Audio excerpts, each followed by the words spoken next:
Thank you for joining us. I'm David Wade with this WBZ News update. Our top story, of course, the weather. Hurricane Lee. Our chief meteorologist, Eric Fisher, here with the latest. Eric. All right, David, well, we do have tropical storm warnings out along the immediate coastline from the south coast all the way up through the seacoast. And this is a look at how it will play out. Tomorrow's a dry day. The rain bands starting to approach outer Cape Cod and Nantucket around midnight tomorrow night, but they don't make it much farther west than that. So that's the good news. That slug of heavy rain, which would have been just a catastrophe for us, stays just offshore. And then as we get into the afternoon, the storm moves farther away. Skies will start to clear. The wind will start to subside. So it's kind of an in and out wind and waves event, I think, is how I would characterize Lee.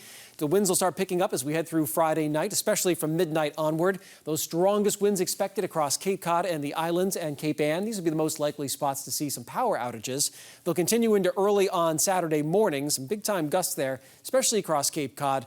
And then they'll start to wind down as the day goes on through the afternoon and certainly into Saturday evening.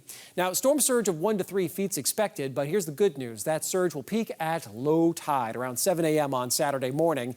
So that will take away significant coastal flood issues, but seas will be 10 to 20 feet. Big wave action, some erosion, and the afternoon high tide will be high for the bay side of the Cape and Nantucket and around the harbor. Those would be our most vulnerable spots heading into early afternoon on Saturday, but it doesn't line up with the strongest winds, so that is helpful. Those waves, they'll be building on Friday, really peaking on Saturday, and then subsiding Saturday nights and into Sunday. David, I would just say that if you're trying to travel via ferry, they likely will not be running on Saturday. Yeah, so plan ahead for that. Eric, thank you. Red Sox management says it's going to take its time replacing Chaim Bloom. He was fired on Thursday from his post as chief baseball officer. The Sox are at risk of finishing in last place for the third time in 4 years. Bloom did rebuild the farm system while running the team. He cut payroll, but was never able to create sustained success at the major league level. Police have arrested a man wanted for dragging a state trooper in Brockton. Police say that Derek Lobo took off from a traffic stop on Wednesday night, dragging an officer with the car. Investigators arrested Lobo Thursday afternoon. And get this, the trooper who arrested him was that same trooper who was dragged by his car.